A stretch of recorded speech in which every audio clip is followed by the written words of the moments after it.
Le 29 janvier dernier, le Burkina Faso, le Mali et le Niger ont notifié à la Commission leur intention de quitter la CEDEAO.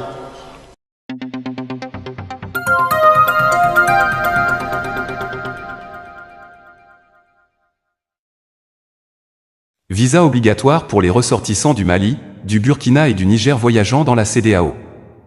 Lors du 65e sommet de la CEDEAO qui se tient ce 7 juillet 2024 à Abuja, une mesure importante a été annoncée, les ressortissants du Mali, du Burkina Faso et du Niger devront désormais obtenir un visa pour voyager dans les pays membres de l'organisation.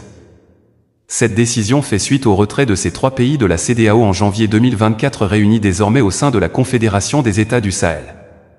Écoutez la déclaration de la CEDEAO. Ainsi que les défis liés à la pauvreté, notre région est également confrontée au risque de désintégration. Car comme vous le savez tous, le 29 janvier dernier, le Burkina Faso, le Mali et le Niger ont notifié à la Commission leur intention de quitter la CEDEAO avec effet immédiat.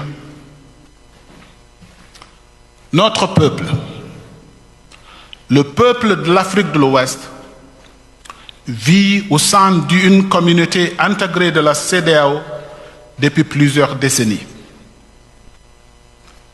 Les populations ont bénéficié d'une liberté de mouvement dans notre espace CEDEAO et elles ont commencé à percevoir les avantages de notre marché commun où les produits locaux sont commercialisés librement sur un marché de plus de 400 millions d'habitants. À cela s'ajoute l'utilisation d'un passeport commun et d'une carte d'identité biométrique commune pour les déplacements à l'intérieur de notre espace communautaire. Au regard de ces avantages, il est évident que la désintégration perturbera non seulement la liberté de mouvement et d'établissement des personnes, mais elle aggravera également l'insécurité dans la région. Plus spécifiquement, le retrait des trois pays portera un coup dur à la coopération en matière de sécurité, notamment en termes de partage de renseignements et de participation à la lutte contre le terrorisme dans la sous-région et d'autres initiatives conjointes de sécurité telles que la mise en œuvre de la force régionale en attente de la CEDEAO que le ministre de la Défense de nos États membres vient de convenir d'activer.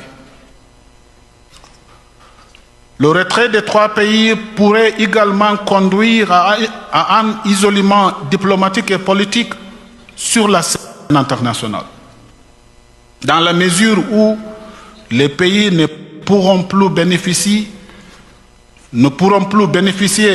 d'un soutien des blocs en cas de candidature de leurs citoyens ou citoyennes à des postes internationaux au sein de l'Union africaine, des Nations Unies et des organismes similaires. Ce retrait affectera également les conditions de voyage et d'immigration des citoyens de ces trois pays, car ils auront désormais à mener des démarches en vue de l'obtention d'un visa avant de voyager dans la sous-région. Les citoyens de ces pays pourraient ne plus être en mesure de résider ou de créer librement des entreprises dans le cadre des facilités mises en place par la CEDEAO et pourraient être soumis à diverses lois nationales. Ainsi, ces trois pays vont devoir cesser d'utiliser le passeport de la CEDEAO, la carte d'identité nationale biométrique de la CEDEAO et l'assurance automobile carte brune de la CEDEAO à l'échelle régionale. Sur le plan économique et financier, le retrait des 3 États membres pourrait entraîner l'arrêt ou la suspension de tous les projets et programmes mis en œuvre par la CEDEAO dans ces 3 pays et dont la valeur est estimée à plus de 500 millions de dollars américains. Il convient également de noter que les 2 institutions financières régionales, qui sont le BIDC et la BOAD, ont des investissements très importants dans ces 3 pays. Le BIDC compte 27 projets actuellement dans ces 3 pays, d'une valeur totale estimée à environ 321 millions de dollars.